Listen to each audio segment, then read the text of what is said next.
These days, Yu-Gi-Oh! Is played in three main ways. Master Duel, with its infamous Max C minigame, Duel Links, a streamlined version of the classic card game, and of course, the official paper card game, where you have to go outside to play.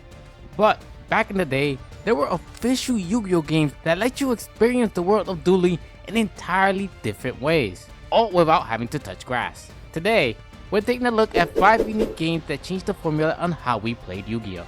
Let's start with the most famous of them all, Yu-Gi-Oh! Forbidden Memories. This is a PS1 game released in 1999 in Japan and 3 years later in the States. The game has an epilogue where you're a prince in ancient Egypt, which explains how you got trapped in the Millennium Puzzle. After that, you go to current times and play as Yugi in a tournament. It seems to be this remixed version of the original anime story. It's interesting how some of the characters from the anime have ancient Egyptian versions of themselves.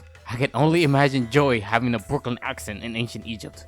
The game goes from duel to duel and it does not look any different from a regular Yu-Gi-Oh! Match. But there are some differences. Let's talk about the smaller ones. One of them is that you can only play one card in a turn. So if you have both a spell and a monster and you want to play both, you can. Monsters also do not need tribute summons to be played, so you can just summon Blue Eyes into the field. These rules are not that much different from how the original card game started. So let's talk about the weird ones now.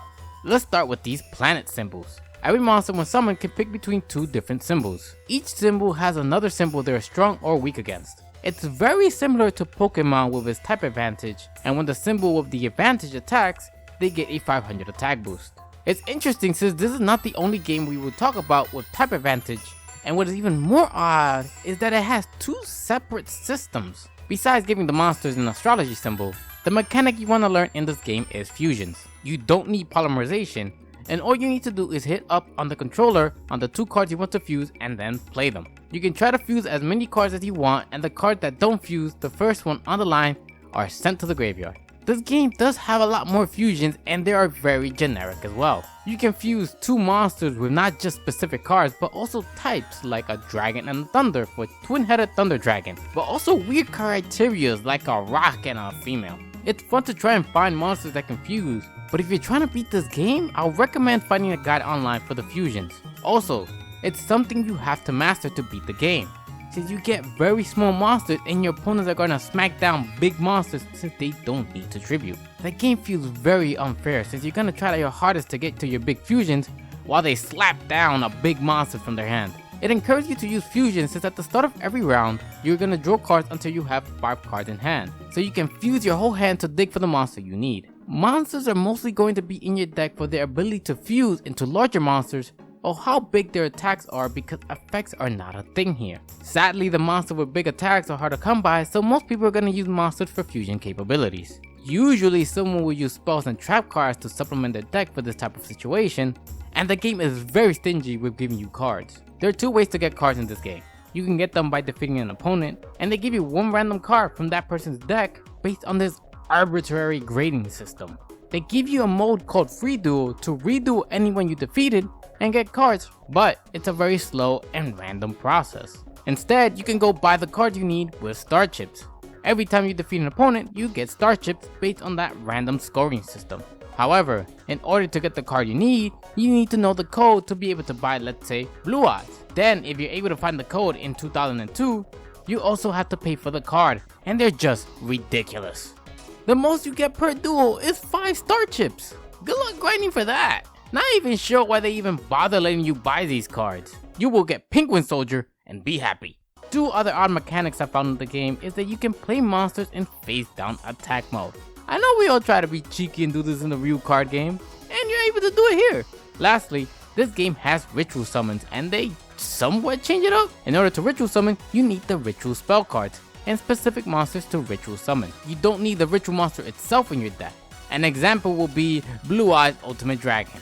You will need 3 Blue Eyes in your hand or field and then play the ritual card to summon it. It's just a worse fusion from the original card game. This was a very interesting take on Yu-Gi-Oh! And many people's introduction to the game on consoles. It was a fun way to play Yu-Gi-Oh! Back then. The planet system was a change up, but I don't think it made much of a deciding factor in most of my battles, so it felt like I was just playing old Yu-Gi-Oh! This does have some flaws with how simple the game feels, with the bigger monster on the field means winning, and the stingy system to get cards. I do wish this game would let you buy packs instead, but I think that would have made the game too easy to beat. It's probably done this way to get you to grind the game as long as possible to get your prized blue eyes.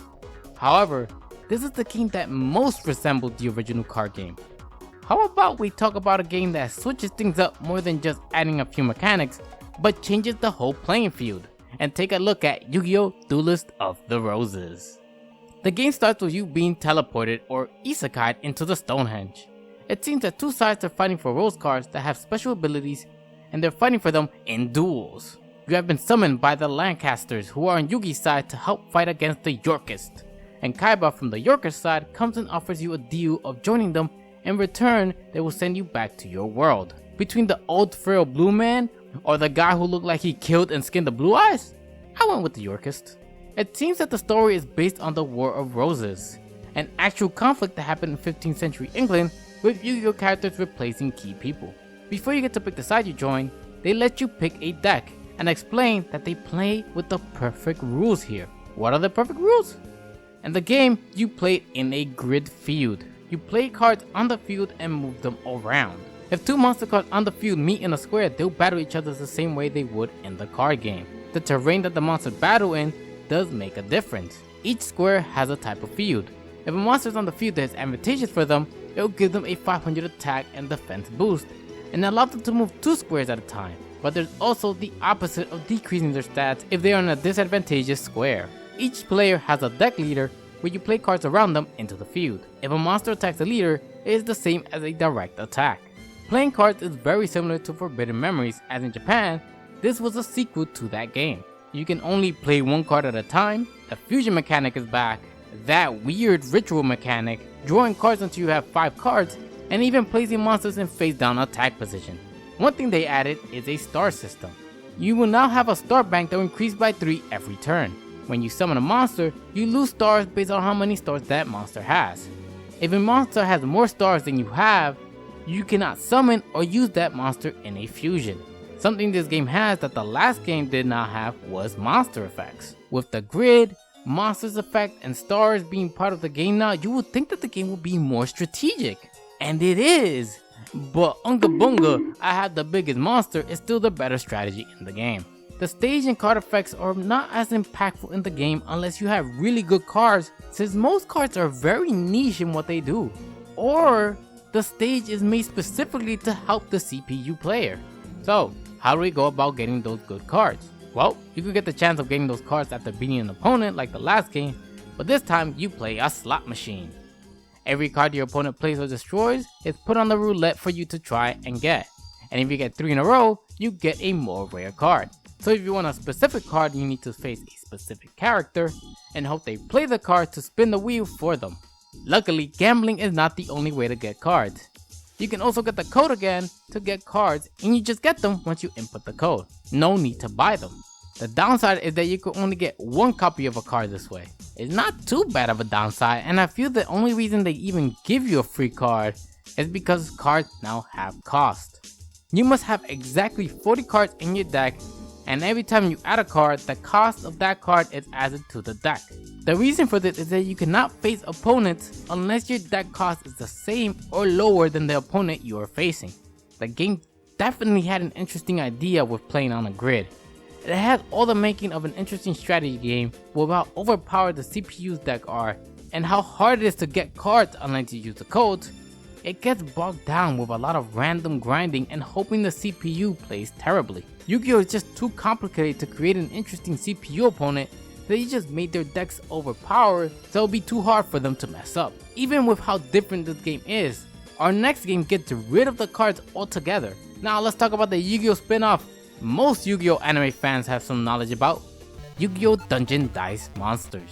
If you watched the original anime, you probably remember that one small arc where Yugi plays a new game with dice. Kind of makes sense to have other games as he is considered the king of games, and not just the king of duel monsters. I'm sure when we all saw it, it was just like the original card game and we wanted to play it. While they released an actual physical game for it that did not do well, they did release a game on it for the Game Boy Advance. This game does not have any story to it. You just compete in tournaments or free duels. While not having a story sounds boring, it's basically what most Yu-Gi-Oh players do. Go to tournaments and have casual duels. Although it would be hard to have a real life tournament for physical version because of all the pieces required for this game. This game is played on a 13x19 grid, with each one having a die master on the opposite sides. Every turn you roll any 3 dice from your bank of 15 dice. Depending on what you get, you either bank the crest you rolled, or if you meet the criteria, you summon a monster. So how do you summon a monster? Well, when you roll the dice, you need to land on 2 summoning crests and you can dimension the dice onto the field. However, you can't just pick any 2 random dice. It will need to be 2 dice that are of the same level. To summon a level 1 monster, you need to roll at least 2 level 1 dice, and you can summon any of the dice that got the summoning crest. This is applied to every level of monster, with the highest level being 4. Now, one would think to just use level 4 dice since they are the strongest. But the higher the level, the harder they are to summon. This is because the lowest level 1 has 4 summoning crests on all their dice, and every level up will reduce the number by 1, with level 4 only having 1 summoning crest on them, lowering the odds of being able to summon them. The die themselves also comes in different colors, which dictates the type of monster in the die. This is important in battles, but before we get to that, let's talk about what happens after you can summon the monster. You're able to place these tiles, which are basically the die unfolding itself onto the floor. There are a bunch of different patterns you can also rotate around. The rules to placing them down is that you have to connect it to your die master, a path you already set, and you cannot overlay over other paths. Now that you're laying down the path, how do you win in the game? The most common way to win is to walk your monster from the path on the field to your opponent's die master and hit them 3 times. To get your monster to be able to move towards your opponent or even do anything, you have to use the crest you have banked. Besides the summoning crest, there are 5 other crests. They each have a function, like the movement crest is needed to move, and you can move 1 square per crest. This also extends to battle and effects the monsters have. Monsters sometimes have effects, and to activate them you need to use up crest. Battle also requires you to use up crest. When you attack, you have to use up an attack crest, and the enemy gets to choose whether to wait and take all the damage, or use up a defense crest and subtract their defense power from your attack, and you damage them if your attack is higher. For every 10 damage, they'll lose 1 heart. However, if their defense is bigger than your attack, you will take the damage instead, and if they're equal, then nothing happens and you both used up a crest. If a monster battles another monster type that they have an advantage against, they will gain an extra 10 points of attack or defense in that battle. There are also some specific item dice in the game. The game only has a handful of them, and they appear as chests on field to boost you or hurt your opponent. Now that you know all about the dungeon dice, you want to get the best ones. So how do you get dice in this game? Just like the previous game, you get a random die from your opponent when you beat them. There is a free duel mode so you can replay any opponent you defeat as well. The other way is by buying it at the shop. Finally, a way to get monsters without gambling. To get the money to buy the cards, you have to win tournaments in the game. The price of the die varies, but the Exodia pieces are expensive. They cost an arm and a leg. In the end, the game is enjoyable, but for the most part you're in the whims of Lady Luck and RNGesus. Since you need a specific crest to be able to do certain actions, you just have to hope you get them. And with the computer not being the smartest, turns will pass back and forth until you get that crest. They even have a system in the game that picks the best die in your bank to get specific crest, since it's rather complicated to pick the best dice. It seems that they were a fan of grid-based games and decided to experiment even more.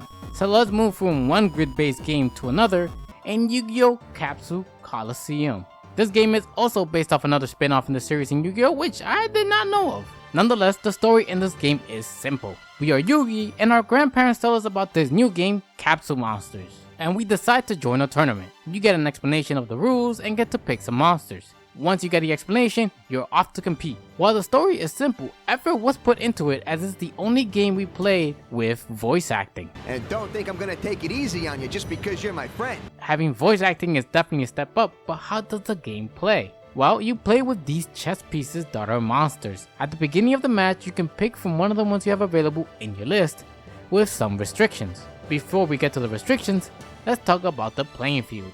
It is very similar to a game like Fire Emblem or Disgaea or Final Fantasy Tactics, where you move in a specific grid.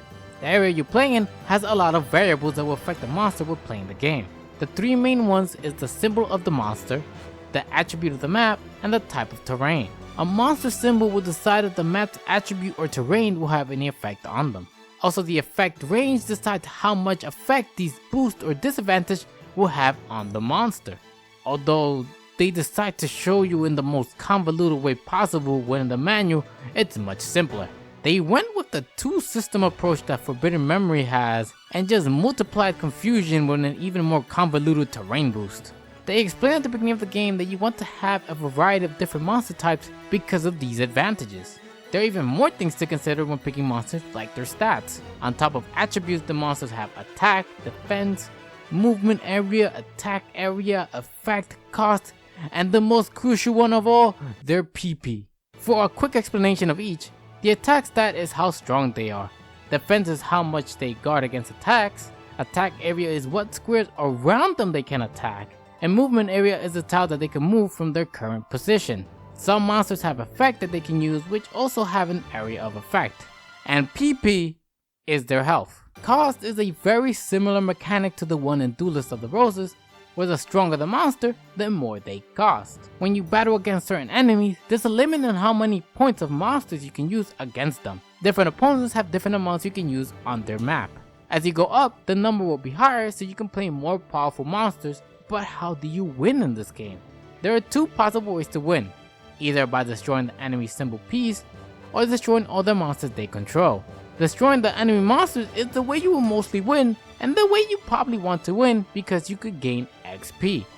Yes, pieces that you can use in the game will get XP as you're playing, when they battle, destroy other pieces, or just survive the match. While you level up the monsters, they get stronger and sometimes get effects. What is even more interesting is that a few of the monsters can evolve in the middle of the game. They even have fusion in this game as well. You can combine some monsters and you gain that one monster permanently, but you also lose the monsters used for the fusion. Besides the two odd ways of getting monsters, you also get 3 monsters that were used by your opponent, and you can also buy them, which is somehow rare in these games. Out of all the other games we talked about, this is the one that feels more balanced than the other. It feels like a good turn-based strategy game with Yu-Gi-Oh flavoring. There is a good amount of things to consider while playing against the enemies, like type of monsters, the field layout, field type, attack, movement patterns, and many other things.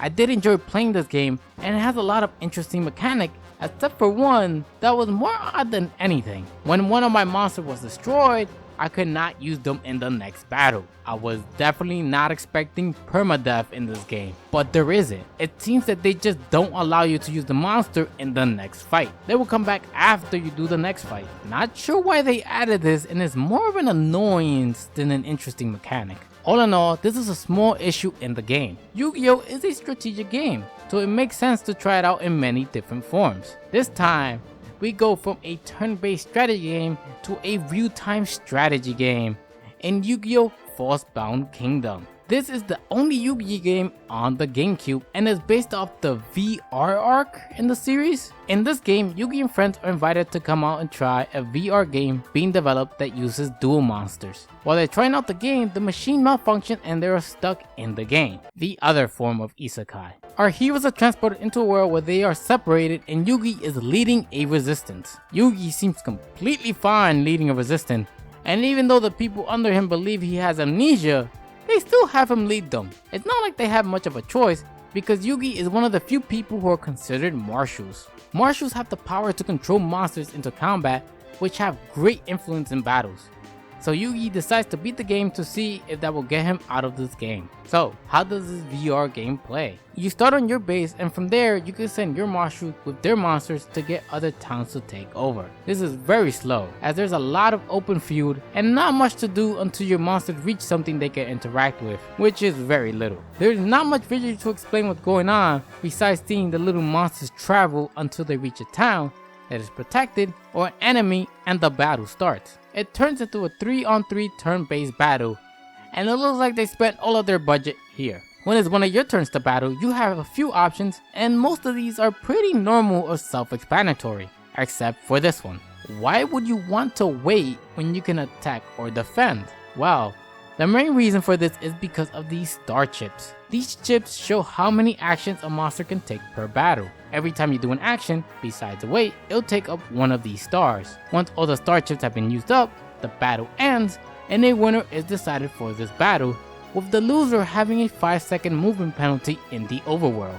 It's a very simple real-time strategy game, and I think that's the issue. There's not a lot of interesting actions a player can take in these fights. Usually when you're fighting against an opponent, the most effective strategy is just to attack one monster until they're killed, so they have one less attacker on their team. It's such an effective strategy that even the computers do it as well. This is pretty basic in any RPG, but the issue is that in most other games, there's usually a reason not just to attack one enemy, as one type of attack does or does not work well against an enemy, this one enemy has skills or abilities you don't want to deal with, or dozens of other decisions you get in these type of games, but it's not present in this one. It does not help that you only have 1 or 2 attacks if you're lucky. My attacks were usually directed at an enemy that had low enough health to kill fast before they could get too much damage in, had a lot of star chips so I could take them out as the enemies do a lot of damage, or the one with the items. Before you go into battle, you can equip your monsters with 3 different items.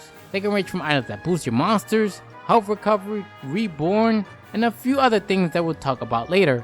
But the most annoying thing is that the enemies can also have items equipped. We all know that the enemy CPU cannot heal themselves, as that is considered cheating. Just watching you waste 4 attacks to dwindle an enemy's health bar, and they just take 1 potion and recover everything. I wonder if this is how they feel when they see us heal in other games. Items are interesting in the way that they're used up.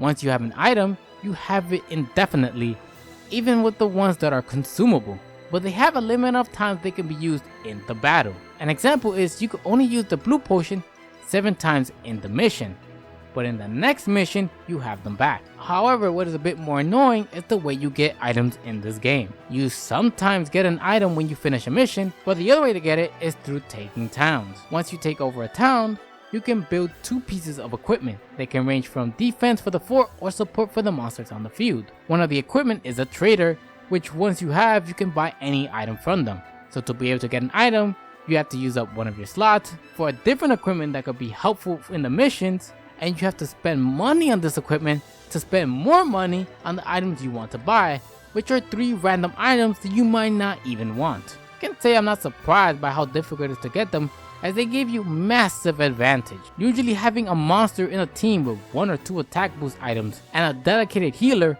lets you blow through a lot of the game rather easily by defeating everything with one very good team. The only other thing that I would even consider besides having strong monsters is they have a special attack. This is an attack that some monsters can unlock when the monster has reached a certain level, and some even need to be paired with a specific monster to be able to do them. These moves are very powerful and will be your preferred way to attack. Speaking of having specific monsters, how do you get more monsters in this game?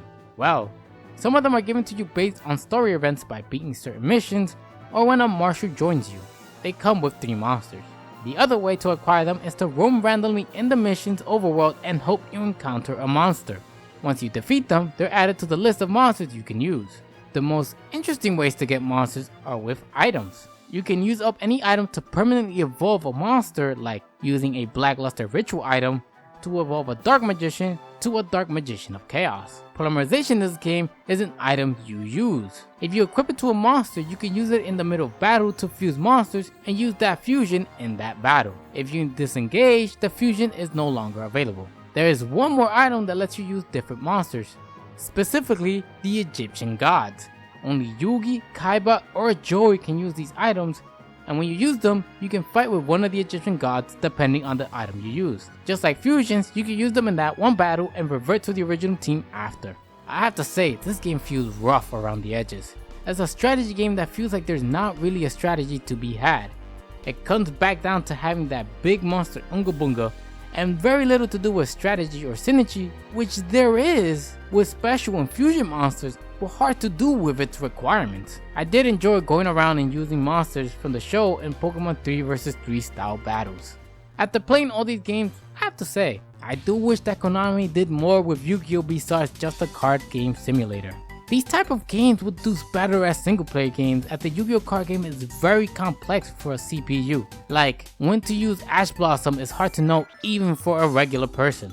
It would be nice if they decided to visit one of these ideas to flesh them out more. I do believe that Capsule Monster game was the game that felt more balanced and fun to play, as the computers were not given an unfair advantage to make up for the game's complexity. But I did enjoy the concept of Duel of the Roses the most. If you could bring back any of these games with modern updates, which one would you pick and why? Heck, we could even get a re-release of these games if the Yu-Gi-Oh's early day collections is any indication. But as always, my lovely patients, I thank you so much for watching and tune in next time. Bye.